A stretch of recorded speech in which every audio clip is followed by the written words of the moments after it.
Welcome to Creature Guide Live Daily News. For those of you that don't know, my name is Ethan. Today we're going to be going over a new species of nodosaur as well as a species of giant bird from the Miocene epoch. We are streaming on both Rumble, YouTube, and Kick. Well, at least the nodosaur coming from the Mesozoic era.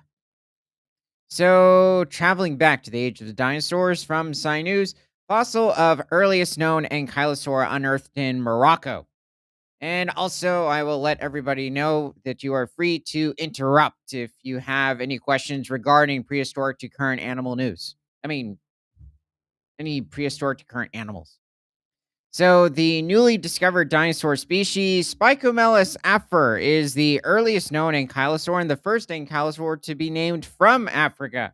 So, this is astounding to hear considering now we have a species of hadrosaur that has been discovered recently from northern Africa, as well as a species of ceratopsian. Um, we have found so for them, it's still good to hear that we're getting in new species, but it's not necessarily that they're unheard of. And also, when it comes to probably tyrannosaurs, we haven't heard of any species or really even any fragmentary remains coming from northern Africa either. They seem to be restricted to the northern hemisphere, so different parts of Europe, at least earlier in their evolution, and Asia as well as North America. Never heading south into different parts of even southern Asia or different areas of South America and Antarctica, as well as Australia. So, Spicomelus afer lived in what is now Morocco during the Middle Jurassic period, some 168 million years ago. Wow, that is very much at the very beginning of the ankylosaur's evolution, especially Ankylosauridae, unless it's just belonging to the overall larger family. So the new species belongs to Ankylosauridae, diverse group of armored herbivorous dinosaurs. So Ankylosauridae, also the Ankylosauromorphs, which Ankylosauromorpha is definitely a bit of a broader lineage, would include Nodosauridae and Ankylosauridae. David Snake. I can't pronounce the person's name. I don't know what's wrong with me. Davin Snacker says hi. Hey, Theropod, how are the sauropods tasting? I have problems when they smush these names together. Yeah, they're making their own genus and species name. So, I mean, that's good to hear. And so, ankylosaurs diverged from their sister taxon Stegosauridae in the early or middle Jurassic, but their fossil record at this time is extremely sparse. Spicomelus afer is not only the first found in Africa, but also the earliest example of the group ever discovered. Yeah, I'm wondering if this was it. I mean, 168 million years ago, it sounded beyond any species of ankylosaur species in general. So this is very interesting, almost like they evolved somewhat over in northern Africa now. Um, Now, technically, when it comes to their earlier predecessors, it was likely in another part of the world, the Eurytherians, but that would have occurred over 30 million years beforehand. So let's bring up another species of dinosaur, the Sachania. So Sachania.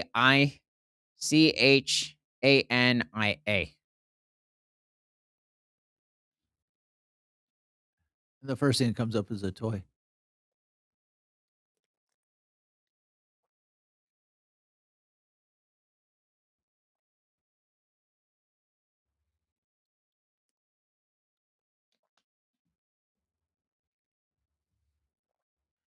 Okay, I'm not exactly sure if we have found evidence of this specific species of Ankylosauridae being heavily armored, at least on the forelimbs, after looking at that original depiction.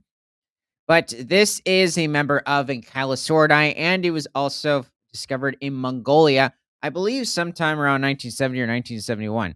This looks like a very cheerful fellow. It just cracked me up when I saw him. I would say he's not a terrible looking Sechania, but I think he should be a bit wider. He has a bit too much of like a vertical, or at least too narrow of an overall core structure. He should be quite wide. At least when it comes to like the rib cage area. Since considering, I'd say the ankylosaurs in many cases were the widest dinosaurs compared to their body size of any lineage, even compared to many species of sauropods. Why they evolved to that type of a body stature is a bit of a mystery. Now, this animal evolved over in Mongolia around 90 million years ago and was feeding on different species of ferns and flowers in the region.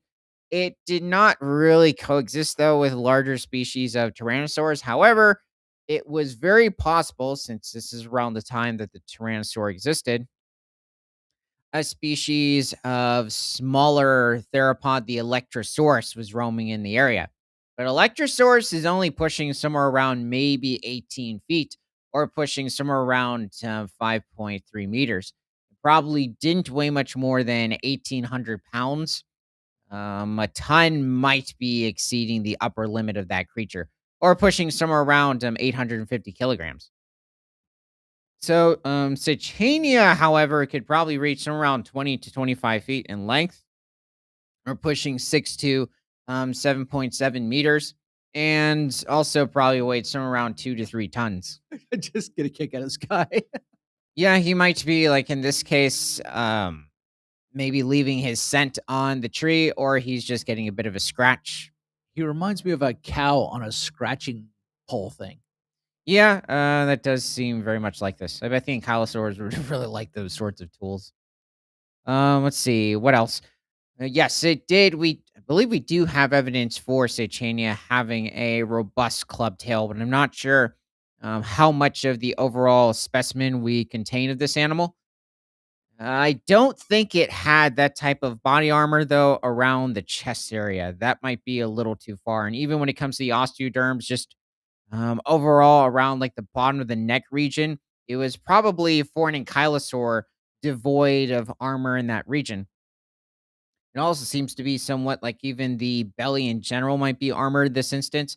We don't really have any evidence for different species of nodosaurs or ankylosaurs that I can think of having armor directly under the belly. There were certain instances, at least along the sides of these animals, or just the sides of the rib cage, just below the major osteoderms higher up on the body, that there were smaller, um, or at least just less robust layers of armor.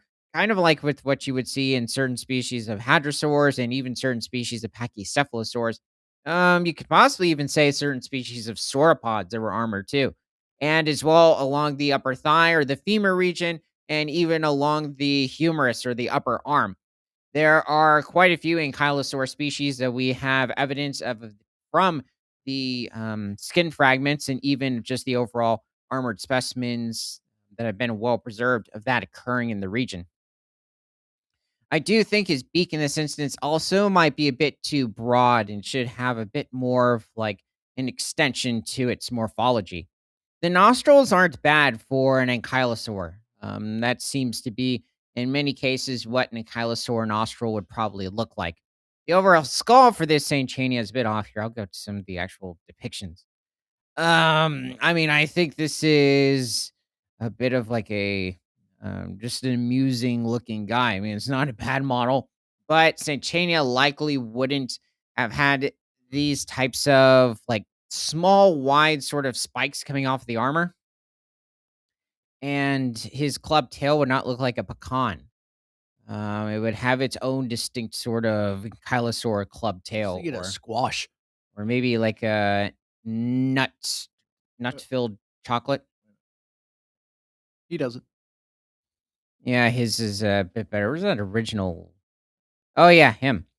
Oh, okay. He has very spiked armor in this instance. I might have to double check on Saint Chania.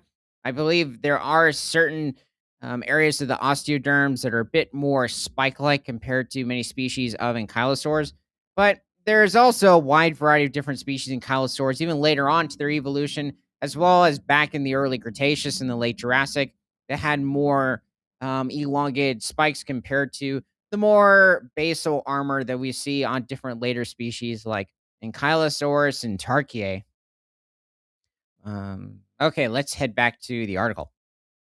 So this is from like towards the beginning of their evolution in the mid Jurassic. Let's see. So ankylosaurs had armored spikes that are usually embedded in their skin and not fused to what? Whitney Bronkhorst said, "Hi." Okay. Hello, fellow crocodilomorph. So ankylosaurs had armored spikes that are usually embedded in their skin and not fused to bone, said Dr. Susanna Maidment, a researcher in the Department of Earth Sciences at the Natural History Museum and honorary senior lecturer in the School of Geography, Earth, and Environmental Sciences at the University of Birmingham. In this specimen, we see a series of spikes attached to the rib, which must have protruded above the skin covered by a layer of something like keratin. It is completely unprecedented and unlike anything else in the animal kingdom. Well, at least wait, what are we looking at here?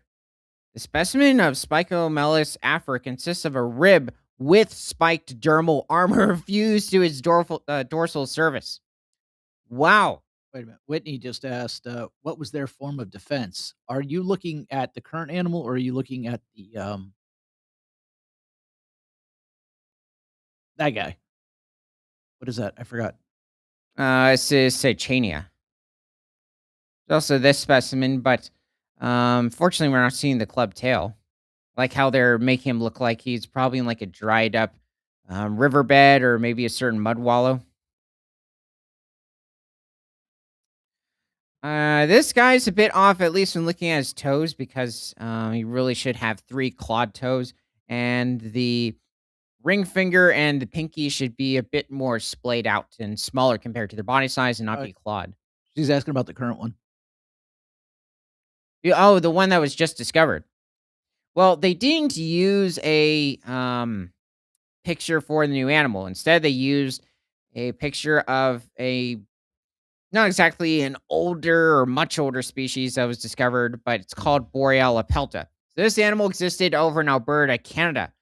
But this animal did not have a club tail, and I also believe it is a member of the Nodosaur family, but for the most part, it would have relied on its spiked tail, or at least covered on the sides in a series of spike-like osteoderms, as well as the spikes along its upper shoulder blades and even around just the overall higher core itself. So you're saying the So defense is purely its armor. it's yeah, especially the spike tail,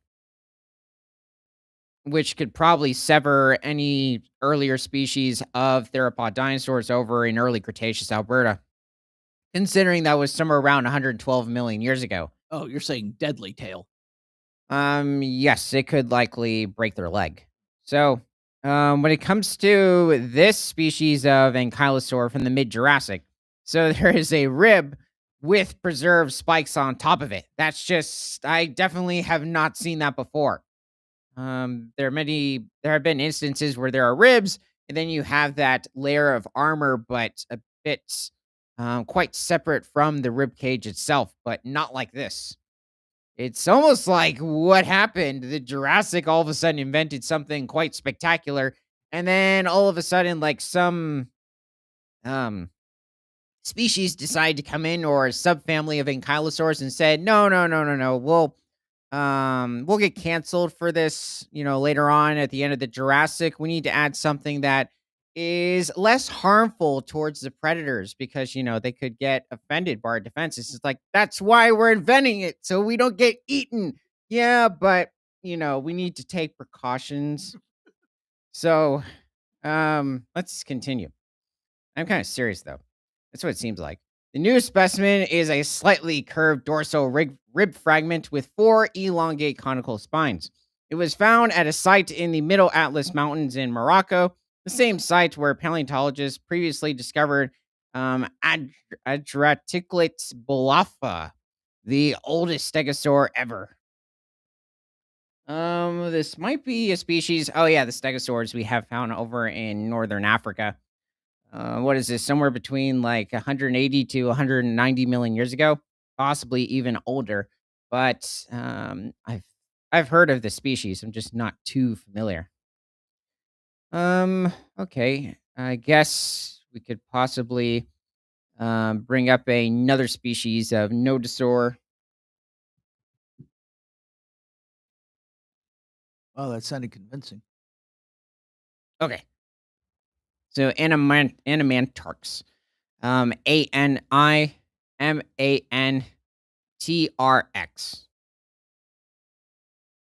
TARX or TRX? Tarx.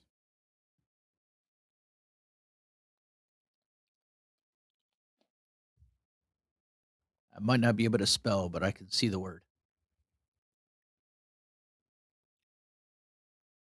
Okay, here we go. So this animal was a bit more like Borealopelta, and it also existed to a closer lineage of time compared to the more recent species that was discovered. So, well, technically, it wasn't recent. I just meant when it was discovered from the sediments. But this animal existed over in the United States somewhere around probably 105 million years ago during the early Cretaceous period. And it was also pushing somewhere around 20 to 22 feet in length, or pushing 6 to 6.6 meters, and probably weighed somewhere around 2 tons, or pushing somewhere between 3 to 4,000 pounds, or right around 1,500 to 1,800 kilograms. It is a member of Nodosauridae. So this animal did not contain a club tail. Its specific defense, like the Borealopelta, would have been its spiked assemblage over along the caudal vertebrae, or the tail vertebrae in general. And as well, like many species of nodosaurs, whether it was in the early Cretaceous or the late Cretaceous, it had very elongated spiked osteoderms along the shoulder blades, as well as like the upper part of its back. So this was definitely a very formidable animal, despite it not really having the ability to run. And also, in exchange for that, this was its main sword defense. The nodosaurs in general didn't really consist of large horns towards like even the back parts of their skull. They technically did have them, but it wasn't to the extent of the ankylosaurs. So this is still quite a miraculous animal. I mean, it definitely seems to be like a perky Yeah. individual. He's like, "Yay, the dry season's over." Um,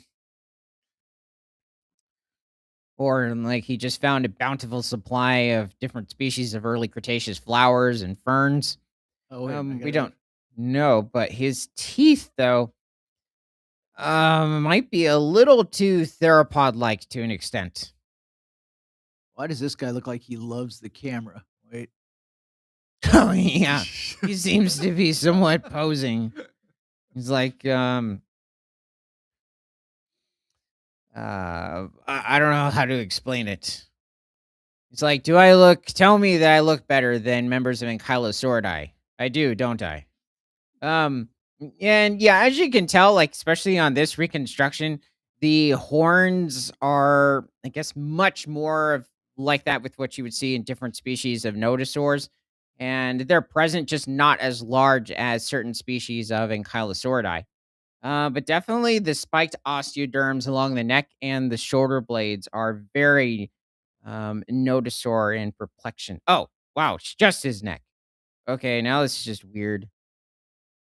Hold on. I thought the whole body was intact. Wait a minute. But yeah, it's not a bad reconstruction. I It just is, found him and thought he was so funny I had to throw him up. yeah, I mean, it is very possible that even the nodosaurs could rear up on their hind legs to get somewhat higher into conifers, or maybe even shove each other Chubby? in. Yeah, they definitely were chubby, but shove each other during seasonal fights, especially during the rut or the breeding season. They could possibly even maybe do it to a theropod, but that might be a risk considering the theropod could take advantage and bite its neck. But maybe the nodosaur would be able to crush it in this instance. Okay, it's gonna be kinda small for people that are watching this on the vertical stream, but I just like it. Oh, yeah, one of these older depictions, or maybe it's more recent, they just gave it that somewhat look. Yeah, I think it looks really well. Just basically a Borealopelta, possibly on like the eastern coast of the United States, possibly even Canada. Wait, I have a very strange one.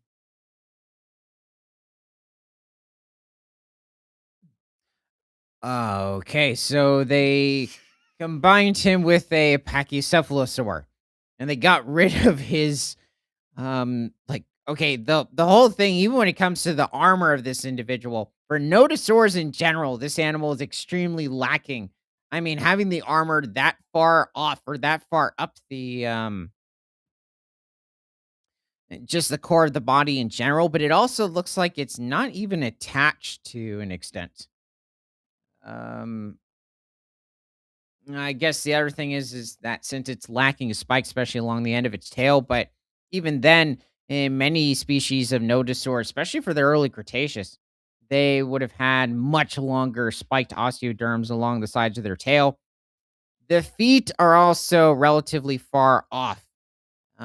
They're not in many cases also well aligned with each other, but it's just when looking at the toes specifically, um, it almost looks like a Paw? yeah, like a mammal to an extent, or maybe even certain proto mammals. That is quite odd. Actually, I'd say maybe the legs are the closest to accuracy, but it's just also I think they're a bit too close to each other, at least when it comes to the front to the back legs. And also that distinct horn towards the side of its face. It's not a pachycephalosaur trait, not really a nodosaur or an ankylosaur trait if you're just having a single horn towards the side. That's a ceratopsian trait. Yeah, all three families of dinosaurs are members of Ornithischia, but that's really only seen on the ceratopsians in general. And I'd say for a Pachycephalosaurus, and looking at the skull, it's missing several horns along the dome. I think the dome should even be a bit higher. It's almost giving like a Jurassic Park Lost World sort of a feel. Wait, I found another funny one. Which I mean, the model's okay from that movie, but it's not exactly paleo accurate. Oh yeah, okay. This one I think it's a bit more exaggerated. It's like okay, stand still. Maybe he'll just this Allosaurus somehow will walk away. Allosaurus did not coexist at least that we know of with any species of earlier ankylosaurs. Maybe there were certain other eutherians. Well, not including the stegosaurs, because the ankylosaurs and stegosauriae are closely related to each other, but they're still vastly different. Um, but definitely not an ankylosaur that looks like this. They wouldn't appear until much later on, especially in the United States. But I don't know who this would be. I mean, it looks like something between like Sechania, Tarkier, certain other species, Uh, I bit just like have an I have to put ankylosaur the other too. face back up. Where's he at? But yeah, his face, it's funny. There, him. Yeah, his nodosaur. Almost like certain pictures that are taken with like donkeys or maybe horses occasionally or Oh, yeah, I didn't giraffes. think about that. Let's see. The so let's see. Wait, I already You can Anita says hi.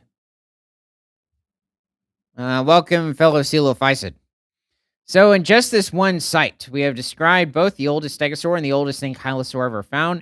The specimen fills a gap in the fossil record of ankylosauridae, suggesting that shortly after their evolution, ankylosaurs had attained a global distribution and indicates an important but as yet undiscovered armored dinosaur fossil record in the Jurassic of the supercontinent of Gondwana, considering Africa, South America, Australia, and Antarctica are all part of Gondwana. So the discovery also calls into question a previous theory that ankylosaurs outcompeted stegosaurs and led to their extinction. Yeah, that was I think also for just much of the public in general, if they know somewhat when stegosaurs, especially like Stegosaurus existed, which was about 150 million years ago. And I think in many cases, people will tend to believe that they just went extinct after the Jurassic. So about 145 million years ago, they were pretty much non existent. That is not true. They would still continue to reign for another 40 to 45 million years, whereas the ankylosaurs would survive until the end of the Mesozoic era, or about 66 million years ago. But yeah, suggesting that the stegosaurs were wiped out by the ankylosaurs, I think is a bit of an interesting um or a bit of a funny theory, but you could say in some cases that might um, possibly add up for certain parts of the world, even like North America to an extent. Certain other areas, no, you had different species of ankylosauromorphs and stegosaurs not living too far from each other. So stegosaurs appear to have gone extinct in the early Cretaceous, still somewhere around like 105 to 110 million years ago. At the same time that ankylosaurs increased in diversity, leading to suggestions that ankylosaurs outcompeted stegosaurs. You still had a wide variety of different species of nodosauridae and ankylosauridae coming into existence, and at the same time, members of Stegosauridae were also thriving. So, definitely earlier on, that still wouldn't have You want anybody else? made sense. Let's see. I just can't get rid of him. Yeah, that is a pretty good drawing. Wait, wrong picture. Well, that guy looks almost like a pet. I know, that's just the I meant to do that. There, now you can see him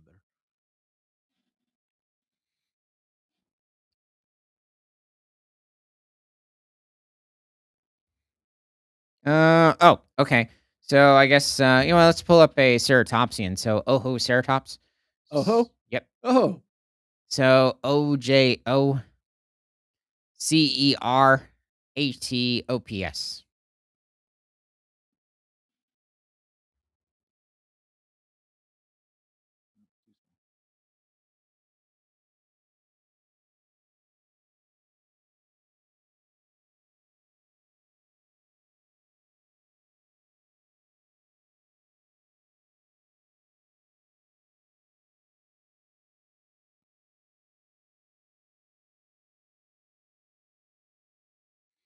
Yeah, so that is pretty much him. I mean, he does have a somewhat similar sort of morphology to Triceratops. The interesting thing is with this animal is that it lived in the very last 500,000 years of the Mesozoic era. So it evolved at around the same time as Triceratops porsus, which is basically the descendant of Triceratops hortus. So this animal was pushing somewhere around 25 to 30 feet in length, or probably pushing somewhere around 7.6 meters to maybe around 9 meters, and probably also weighed maybe 7 to 8 tons and possibly more. But when it comes to the overall frill shape, is this him? I wonder if that was based on the drawing. It claims it's him. It very might possibly be. I would say that when it comes to the horns of this animal, the nasal horn is a bit smaller compared to Triceratops hortus, the more renowned species of Triceratops.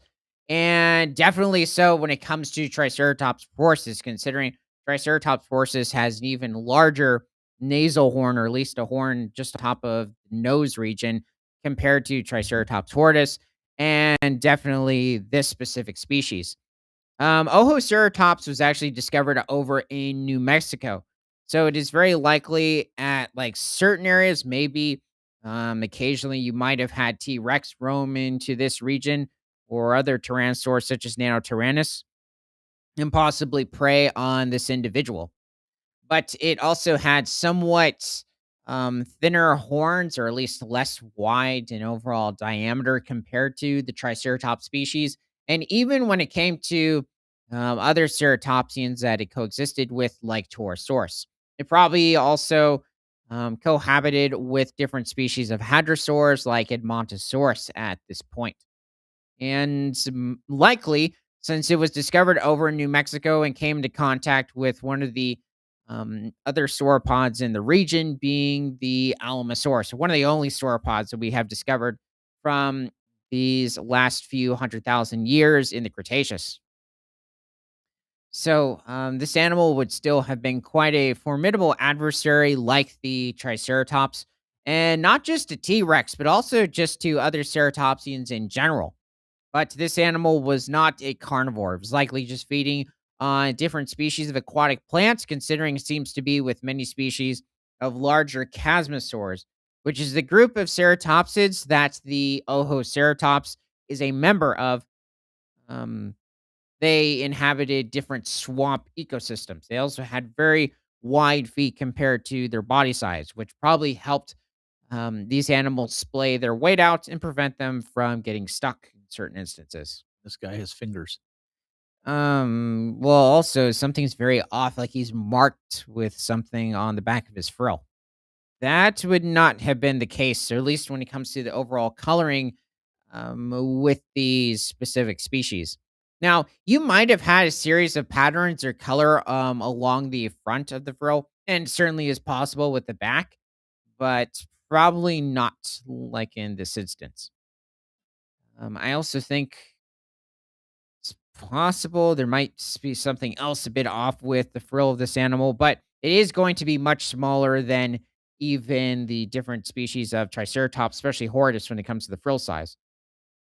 It might along or align with Triceratops forcis a bit better, considering Triceratops forcis has a smaller head or frill compared to its body size than when looking at Triceratops horridus, and definitely very much dwarfed by the massive Torosaurus's frill, as well as earlier species like the different Pentaceratops species over in Alberta, Canada. Now, they have long since been extinct.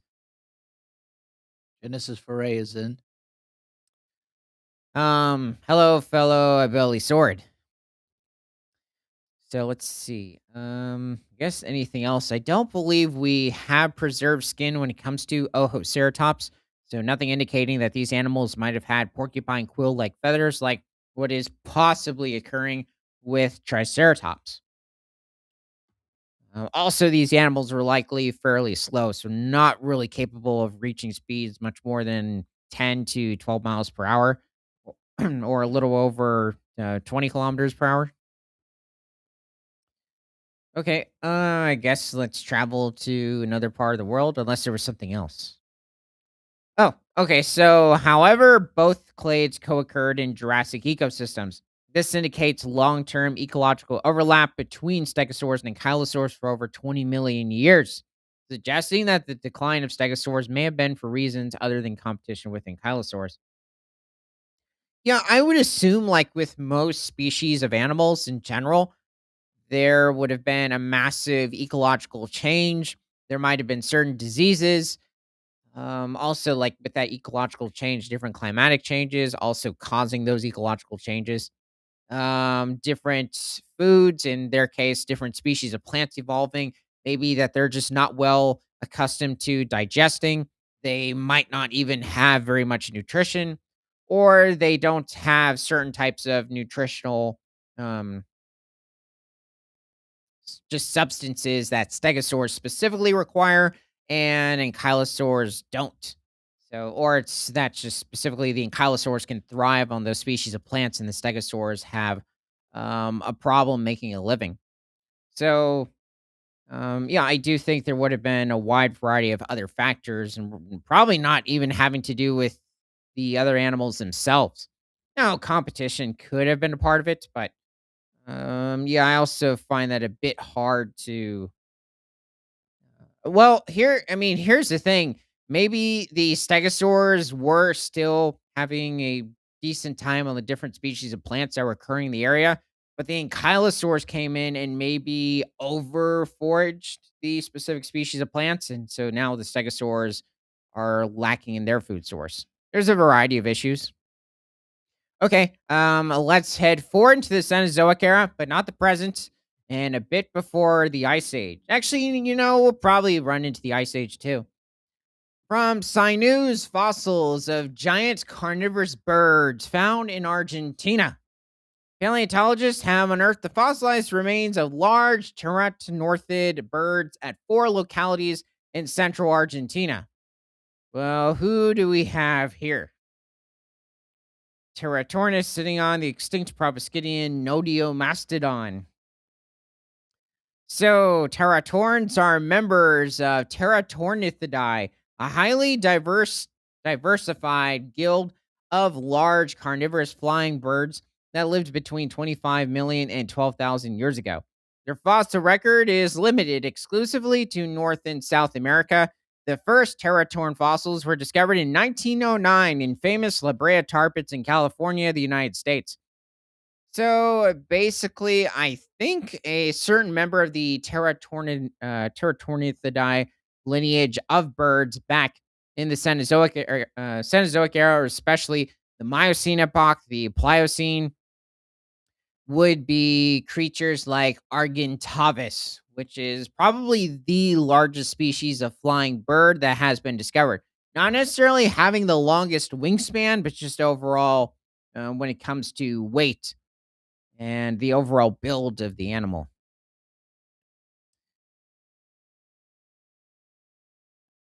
Oh, I guess maybe we could also bring him up too. Oh, him? No, no, no, no. It's he's not mentioned at least yet. I I don't know if he's going to be mentioned.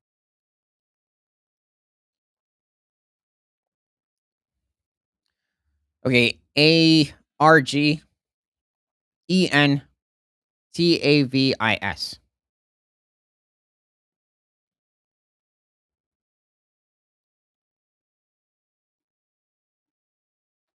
Oh, I'm gonna pull this first.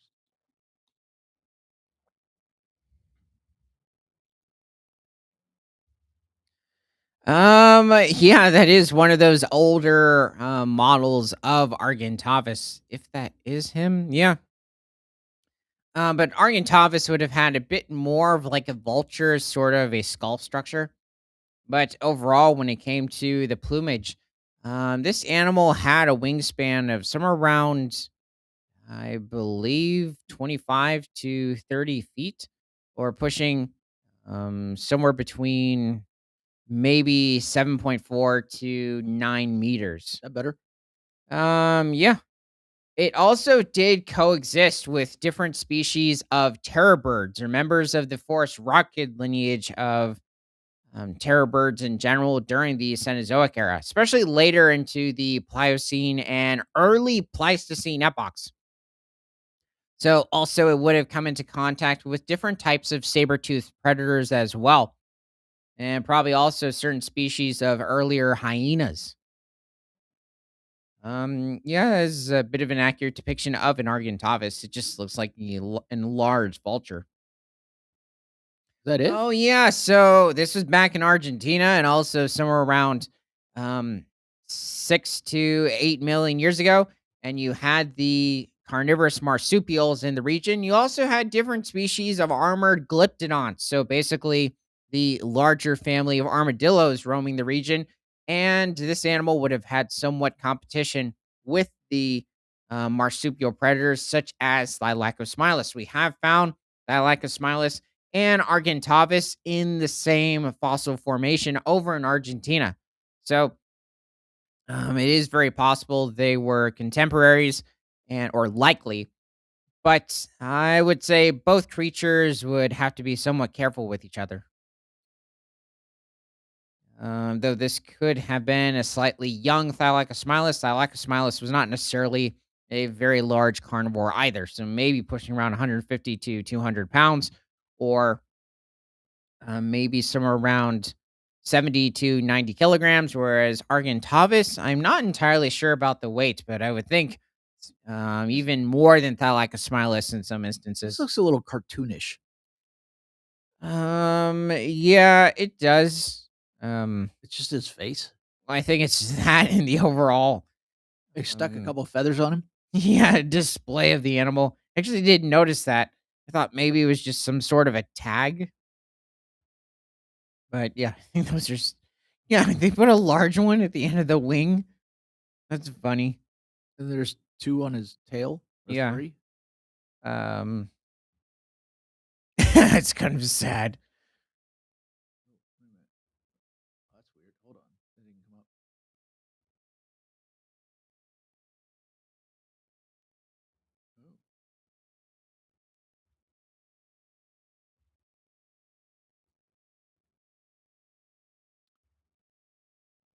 Oh, this looks closer to something you were saying. Oh, yeah, that's I I just realized what it was wearing. oh, like a um, Bandana? sort of. Yeah, I was thinking maybe its skull structure almost looks like that of maybe certain Egyptian vultures or griffin vultures, possibly. Is it from a cartoon or something? I don't think so. Well, why is it wearing that? Oh well, yeah. I mean, possibly might have been some Scooby Doo thing. Yeah, that's actually not a bad representation of Argentopus. In fact, it has a very elongated head in this instance compared to the more vulture-like of the different depictions. So, yeah, it also might have been possible that they were quite nimble on their feet too, but likely also expending very little energy when just soaring for different small animals as well as carcasses. This animal was probably not just feeding on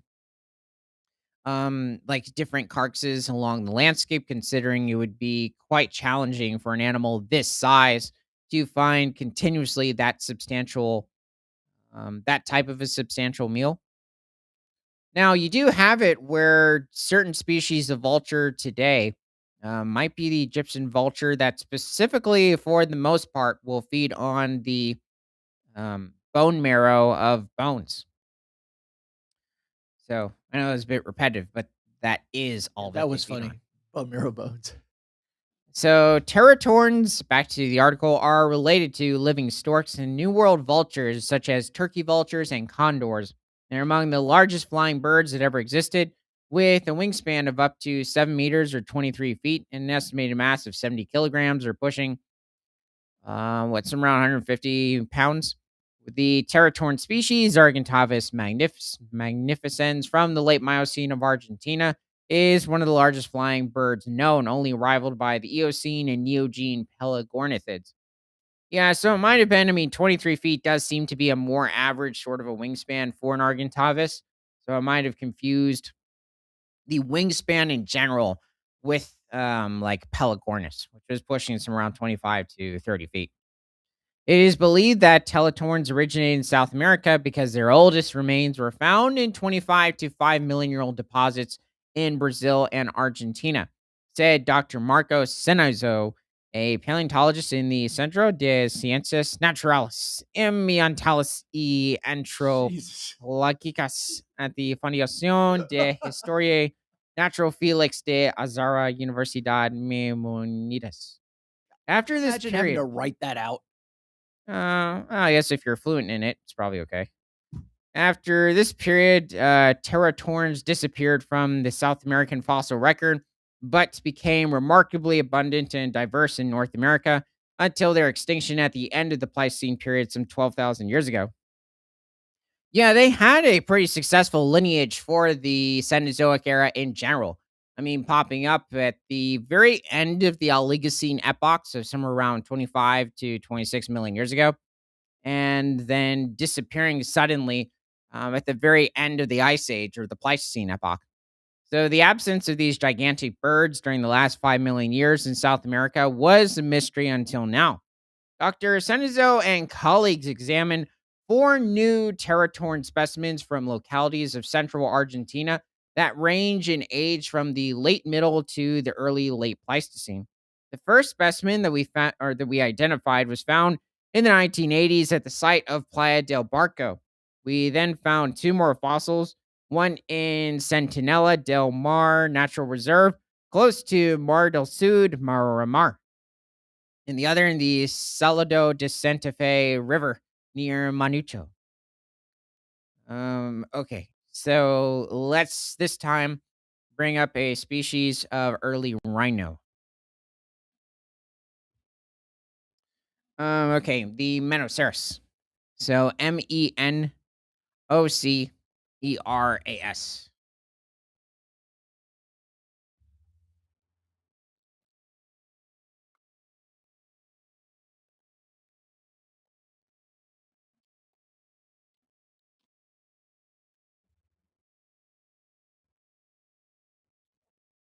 So this is one of the earlier lineages of rhino from the United States, probably like Kansas, Nebraska, around 20 million years ago. So this animal was existing in the Midwest during the Miocene epoch. And unlike today's Rhinos that have horns that really it's either like a single horn, greater one horn rhino or Sumatran. Javan rhino might have two horns. At least with Sumatran greater one horn rhino, they just have one horn. And the black and white rhinos, as well as like the different woolly rhinos of the Pleistocene or the Ice Age, both had like those two somewhat similar horns to today's white rhinos. And this animal had a double horn towards the tip of its snout, almost like that of what you would see in certain earlier species of like pronghorn to an extent. But even with the pronghorns, they were quite different. Um, but this animal, it was not exactly also toothed or had a similar dental structure to today's rhinos. Is also a bit tusked as well. So kind of like with what you would see in different species of African rhinos. So, I guess another species I'd like to correlate with this one is the Chiliotherium. Wait, did I?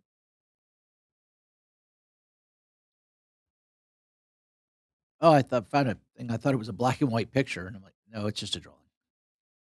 Yeah, I think the Megacerops in general probably weighed somewhere around 800 pounds. It wasn't a very large animal, pushing like 380 kilograms. Okay.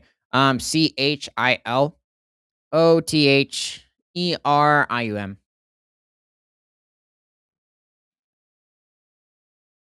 So this animal was probably similar in size or slightly larger.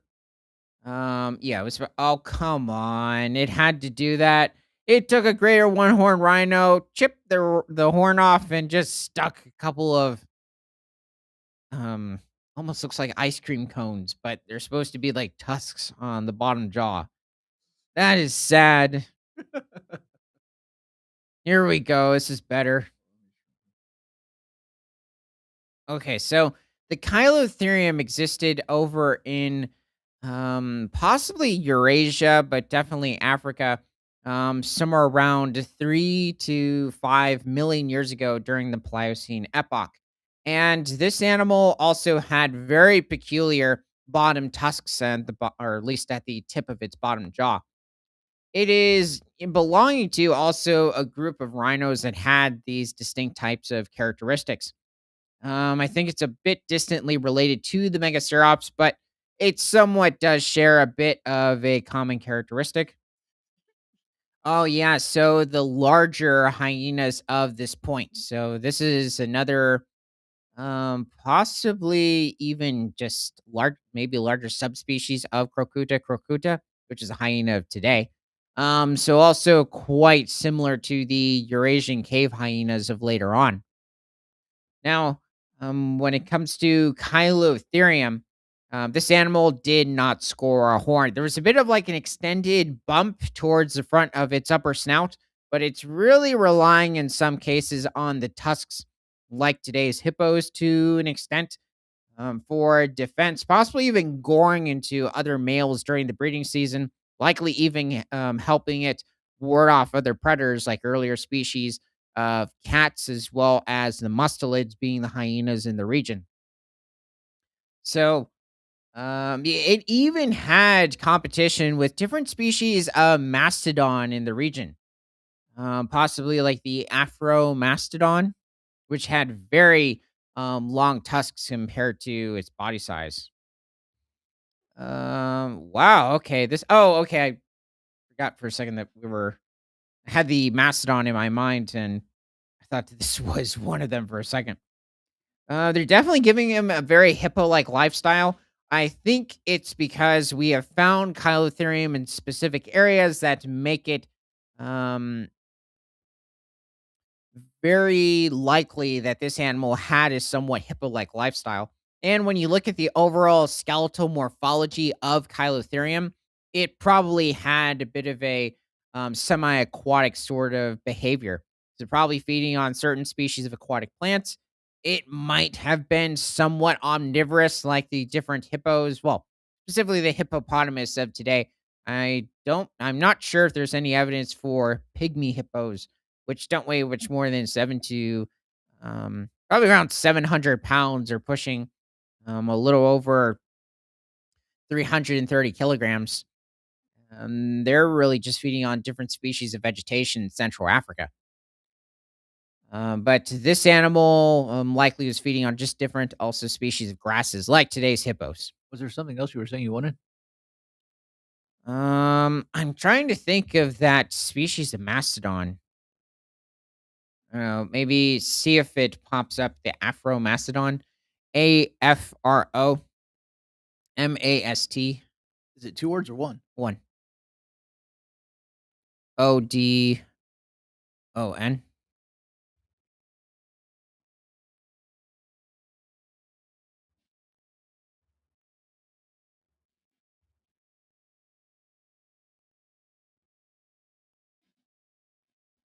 For an African mastodon. I mean, maybe you could bring him up and see. No, that's just the North American mastodon. He is related, but he doesn't appear Respell it for a for me. few million years. Afromastodon.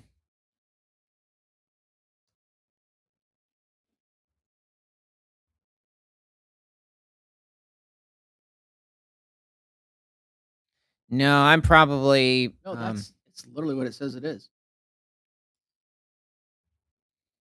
the one that I'm thinking of has very like long bottom tusks. This just seems to be like a relative of the Platyblodon or of like the different shovel tusked proboscideans or basically elephants of this region during the Pliocene epoch. So this would also have taken place where this animal would have roamed different parts of Ethiopia, Tanzania, at around the same time as like the different species of tusked rhino were roaming the landscape as well. But this is not the animal that I'm trying to figure out. Depending on the species, they could still weigh somewhere between 4 to 5 tons, in some cases much larger. But they likely use their bottom jaws to scoop up aquatic plants in Pliocene Africa. Yeah, that was annoying. Yeah, the Megacerops definitely has a much smaller sort of a skeletal structure and probably was not semi-aquatic like the Chiliotherium. Still probably wallowed in the mud occasionally. So let's see. One more specimen was added, previously reported as a condor. That might have been also what Argentavis was originally referred to as when it came to the original classification. So, which was collected between 1930 and 1950. The new specimens are comparable in size and morphology to a previously known species called Teratornis mariami. However, they exhibit a set of divergent characters and probably belong to new species. The available evidence suggests that forms related to Teratornis lived in the South American pampas around the time of the last interglacial MIS 5, but they were restricted to North America during the latest Pleistocene, late MIS 3, early MIS 1. I need to double check what that means. The contrasting latest Pleistocene record of teratorns between North and South America is not easy to understand, especially because the supposed flight capacity of these birds did not prevent them from crossing large geographical barriers. Okay, there is somebody, but specifically a bird that I wanted to bring up. Okay, the divine Senzie. So, DEVINCENZIA.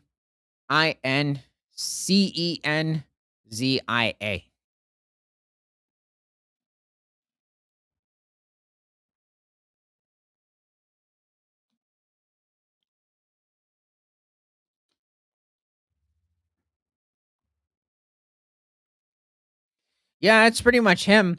He is a member of the Force Rockidae lineage of terror birds. I think some, when they think of the forest rockets, they tend to just think of forest rockets. Maybe animals like Titanus might pop up. But you also have these individuals. Yeah, they were quite carnivorous. I mean, as you can tell when looking at their beak structure, it has a very distinct, like a large curve towards the end of their beak. In many cases with herbivorous species, well, even omnivorous, but they're really just feeding on different species of insects and not going after mammals or larger amphibians or reptiles. Um, they tend to have somewhat flat or straight, well, not exactly straight beaks because technically the Malibu stork has a very long, straight facing beak and it will go after a wide variety of prey items. So, I think what I'm trying to refer to is something like a bit of a smooth sort of a beak structure, but even like certain types of birds, like earlier species of terror birds from like the Paleocene, Eocene epoch, like the Diotryma, seem to have just fed on different species of nuts and fruits, not really going after any um, mammals, especially in the region. But when it came to the forest rockids, in many cases, they seem to have been hunting different species of earlier horses, different species of maybe even armored glyptodonts, possibly like even rhinos in some cases, at least when it came to the smaller species. Um, though at this point, the rhinos were heavily increased in size, so maybe they were not hunting them at this point, or where they were existing, there weren't really rhinos in general. So um, it might have been a inaccurate statement. But what I am trying to say is specifically that these are going after some of the smaller to medium sized species of herbivores in the region, and were likely coming into contact with like the marsupial carnivores as well. But also, when it comes to this animal, this creature could probably reach somewhere around 8 feet in height, or probably reaching somewhere around 2.3 meters. So how large is that thing in its mouth? Yeah, I don't know exactly. I also don't think it's a real picture. Well, Well, I mean, like just somebody's artistic depiction. Was there one beforehand? But I think it was just a Dispensier by itself. somebody. Oh, this is small, but Also, the arms seem to be a bit too far back on the creature. They should be a bit more towards the. Well, maybe I was a bit off. Maybe it is with this specific species, Forest Rocket, that the arms are a bit further back on the sides of the body. Yeah, this animal was definitely capable of causing quite a bit of damage. Okay. The beak looks completely dismembered or oh, I sort see of that. rotting off to an extent. But yeah, it is very possible it might have hunted certain earlier horses and possibly even earlier relatives of camels and maybe even younger proboscideans or elephants at this point. Tetris Cola says, "I eat dirt."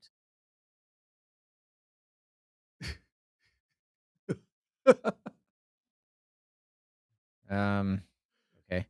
So, there is another species of terror bird called the Titanus, which is slightly more renowned from different parts of the southern United States, like California, Texas, and Florida, but it ranges down to different parts of northern and South America, really being Central America.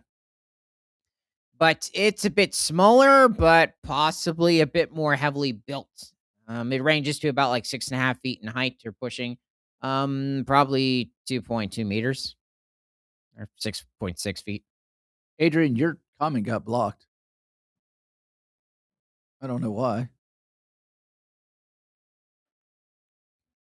said we'll replace those kids, but I don't know what he was referencing, and it got blocked.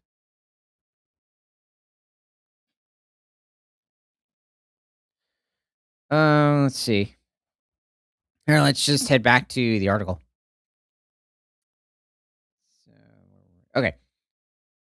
So, although a bias in the fossil record cannot be ruled out, it is possible that the territorns were limited in South America by paleoclimatic, paleoecological factors as yet undetermined, and or that the northern and southern Pleistocene species had very dissimilar specializations. New specimens also shed more light on the paleobiology of territorn birds. The early assumption that teratorns were vulture like birds with a strict scavenger or raptorial behavior was based on the presence of a sharply hooked beak, their comparable body size, and superficial similarity to the condors in limb proportions and morphology, as well as its frequent associated finding with cathartids and other large carnivorous birds. Adrian Rojo said the Angry Birds. Yeah, pretty much. Like realistically speaking, these animals, I think, in some cases, might have been worse than many of the species of mammalian predators in the region. But I think like getting hit in the head, especially with that type of a beak, and what I'm referring to as like not people, but like if it came into contact with certain species of like smaller to medium sized theropod dinosaurs and it got a direct hit, it would possibly take them out for how powerful this species was. Let's see. So, however, the relatively weak legs and claws observed in teratorns are not consistent with raptor like features, and the distinctive morphology of the pectoral and pelvic girdles, skull, and jaws appear to be incompatible with vulture like ecology. Their functional affinities are closer to an opportunistic piscivorous bird, such as the Caiconiforms and pelicaniforms that swallow whole prey. Huh, that is interesting. That's a new one. There Tetris Cola said, if it was discovered in Argentina, is it going for Argentina in this year's World Cup? Yeah, tell you what, now that is true diversity right there. But, yeah, I don't think, there would be much of a competition. Um, It would eat the other players. yeah, um, but what is odd is that it's talking about here that these oh, wait, I was focused on the forest rockets, not the Teratorns. Still a bit odd. It's just mentioning here that the Teratorns, so this would be um talking about animals like Argentavis that they don't have very powerful legs or even claws, which is kind of sad. I mean, you picture these animals as being like the top um what would be the term? Like just the top sky predators of the Cenozoic era.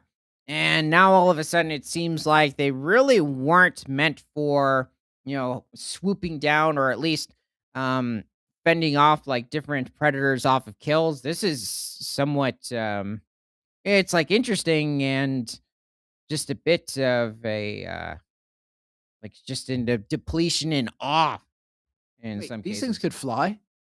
Oh yeah. Yeah, they're very much capable of flying. But all terror couldn't fly, could they? No, no, none of the terror birds could fly. Oh, I was talking about the Terratorns. Okay, so it does seem like the terror birds, like the forest rockets in general, yes, they were capable of hunting different species of mammals.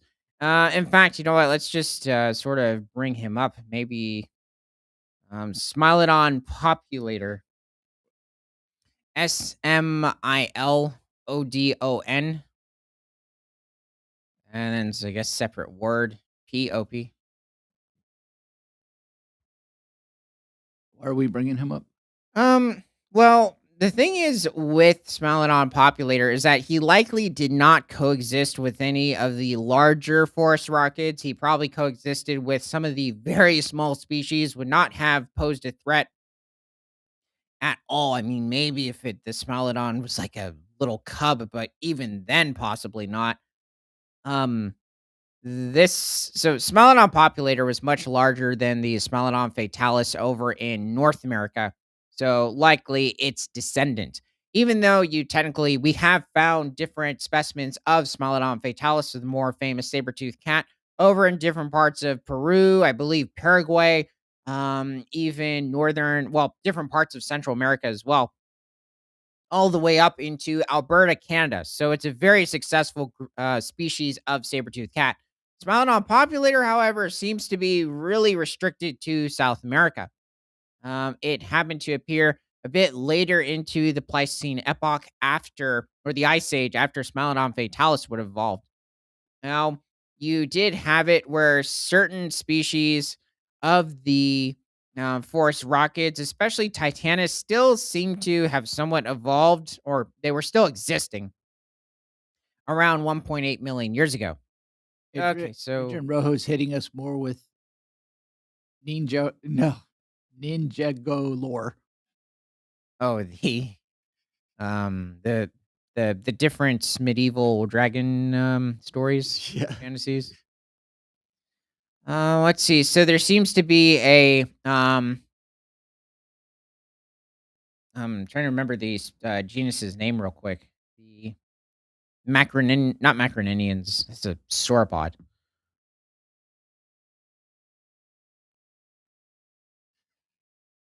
Macrokenia. Um, Basically a relative of today's rhinos to an extent. So I believe they were members of the Paracedactyl lineage of herbivores. So they were also a bit more closely related, I believe, to tapirs and horses as well, though they were very different. The animal also used to be reconstructed, so the animal in the background with a trunk, Macrokenia, and more like deep analysis onto the facial structure of the herbivore seems to conclude that this animal had more of like a moose sort of a snout structure. Who's this supposed to be? And by the way, jaguars did coexist with Smilodon like a bit later on. And yeah, there was no competition. There wasn't really a fight between jaguar and Smilodon populator. It would just take out the jaguar, despite the jaguar having a more powerful bite force. This animal didn't. Well, okay. Um, uh, this possibly could have been Smilodon fatalis when he was roaming Alberta, Canada, because mountain ranges really haven't changed much since then. Now, the ecosystem probably has to an extent because here it's depicting. I'm not sure if I would say Alberta. It could be maybe certain areas of like British Columbia or the Yukon, even like certain parts of Alaska, but, there would have been more of like a sort of mammoth steppe, so these spruce trees wouldn't really have been in the area. I mean, there were still spruce during the Ice Age, just, probably not like this, also this far south. Now, the issue with especially the bottom model, with the Smilodon is that it has its large canines and then an extra set of canines inside of it. That would not have occurred. It would have probably had the bottom canines, but not that extra canine set in the middle. It would just have been the front incisors. Also, there should be like a bit of an elongated gum structure towards the side where the canines would have slid amongst. So it's possible that maybe Smilodon further north, especially there, you likely would have had different subspecies, would have been a bit furrier just due to the colder climate over in Alberta. Also, I mean, it likely could have come into contact in some of the more southern Eurasian cave lion or even woolly mammoth populations in these areas. So, south of this region, it's probably coming into contact with the different Colombian mammoth herds, American mastodons. Also, even further south, like the Mexican mastodons and Mexican Colombian mammoths. But you also might have had it with like creatures such as Smilodon populator, depending on where they were, because he's over up in the Andes in certain regions, or further south, like where the pumas exist today with the guanacos. He might be a bit more puffy, like this individual. But um, I think he has a bit too much fur, at least around his neck, considering there's not really much evidence for Smilodon, even the Eurasian cave lion, the American lion, to have had like even a somewhat mane around their neck and back head structure. So he might have just been somewhat puffy like the cougars today over in Argentina. Let's see, what was the other thing? Um, I think what I was trying to say earlier is that earlier in Smilodon Fatalis's evolution, so around like 1.8 to 2.5 million years ago, in the first few 100,000 years of the Ice Age, it likely would have come into contact in its more southern range of like Florida, Texas, and California with the Titanus terror bird, which probably still tried to avoid Smilodon, but also Smilodon still had to be careful with it. especially since it had a very robust beak structure, like the Pliocene species. Technically, the largest forest rocket terror birds could still reach some around 11 feet in height, or pushing some around 3.2 meters. But besides that, I mean, animals like Smilodon populator and Smilodon fatalis, they still had a wide range of competitors, like different species of bears, different species of hyenas in some instances, and even wolves a bit later on. But you probably already had genre of wolves like Scion occurring at this point, and then later on, like Canis lupus. Who else was I thinking of? You even had like your not necessarily American cougar, but Americanonyx occurring at this point, but probably not really much of a threat Wait, too. what's Americanonyx? It's a species of cat that's a bit more similar today to the cougar than is a cheetah. So MIRCA, I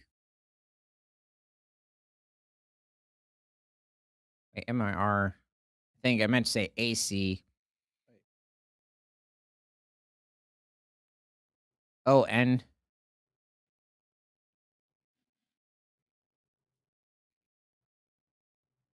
It's sometimes referred to as the American cheetah, but it would be probably a bit better described as like the Ice Age cougar to an extent. And it likely did go after like the different species of pronghorn giraffoids that used to dominate North America. And there were, pronghorn, the different species of these giraffoids been around for a while, like extending back to the beginning of the Miocene epoch, Wait, is somewhere this it? between 20 to 23 million years ago. Yep, this would have been much more recent in time. This might have been, in fact, I think we went over a discovery that specifically, I think, depicted a Miracononyx with possibly certain species of Ice Age ungulate or two-toed herbivore in a cave. So it does look like Americanonyx, like today's cougars do occasionally, did occupy certain caves, especially in different parts of the canyon lands of the United States. So different parts of Utah, maybe even certain areas of Colorado and Arizona. So this is one of the other species of pronghorns that would have roamed in the different canyon and prairie lands of like Wyoming. So it's not hitting me the specific genus, however. But when it comes to Americanonyx, this animal is probably pushing somewhere around 220 pounds or maybe somewhere around 110 kilograms, and was possibly also going after different species of bighorn sheep back in the Ice Age in the United States, too. This might be even representing like Yellowstone National Park back in the Pleistocene. Yeah, I mean, that is a pretty good depiction. It's almost like a bit similar with cheetahs over in different parts of like Tanzania and Kenya, but this would be probably what, maybe even South Dakota over in the Badlands back in the Ice Age. Um, Tetris Cola said, "If it's called the American cheetah, then does it have does it do politics? I don't know. Is it like something Is it just is it political? Does it vote? um? Yeah, probably. It's I don't know. It has a very small head. Oh, like it couldn't process all of the shenanigans. It probably would vote for pronghorn and bighorn sheep to have extended grazing lands over in the different national forests and national parks. Considering for some reason somehow that like ranchers today in some instances are blocked from doing so. But asides that, I think it also would want, what's something else? That would match with the animal. Um,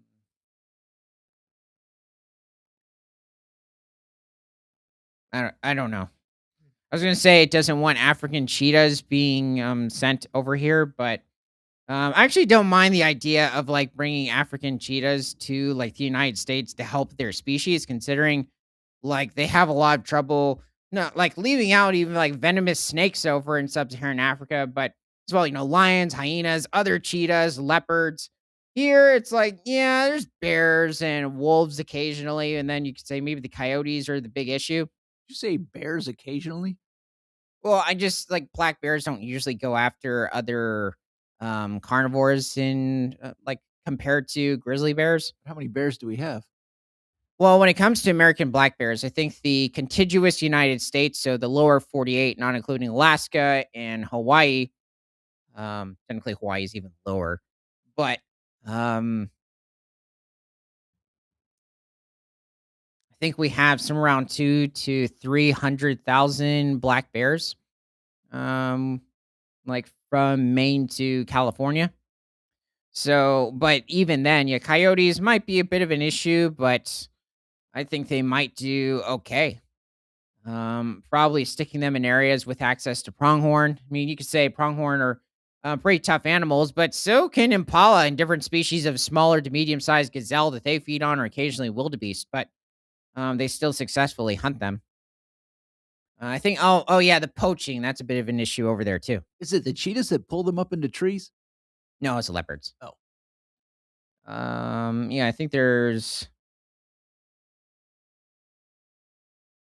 I can't think of any instances of cheetahs pulling them up into trees. There might have been an instance where it tried to actually steal one from a leopard, but the leopard wasn't there. Okay, how did I Oh yeah, it was the politics thing. Okay. Yeah, we must I don't know. So what was it? So their functional affinities are closer to an opportunistic I think I already said that. So piscivorous. So they're almost like fish eaters like the pelagornids. Like I forgot what we were pelagornis. even talking about. Hold on. Oh, okay, Um, these guys. yeah, so like the Argentavis. Pelagornis were almost like somebody took a seagull to an extent and just massively enlarged it. And they seem to be mostly like coastal birds to a major extent, almost like also albatross in some cases. So I guess some more enhanced albatross. The largest albatross today, I think, reach a wingspan of somewhere around 10 to 11 feet, or pushing 3 to 3.2 meters. Um, okay, well, I think that's it. So, thanks for joining. And from prehistoric to present, my name is Ethan. This is Creature Guy Live Daily News. Happy International. I think we've already done like an International Nodosaur Day, but I guess we could stick up there. Hmm. Who else? Oh, yeah, St. Chania Day. But maybe we've had too many ankylosaurs. Let's just do that for now. So happy International St. Chania Day. And we're streaming on both Rumble, YouTube, and Kick. And remember that nothing is better than all animals all the time. Adrian Rojo, bye. All right. See you later, a belly sword.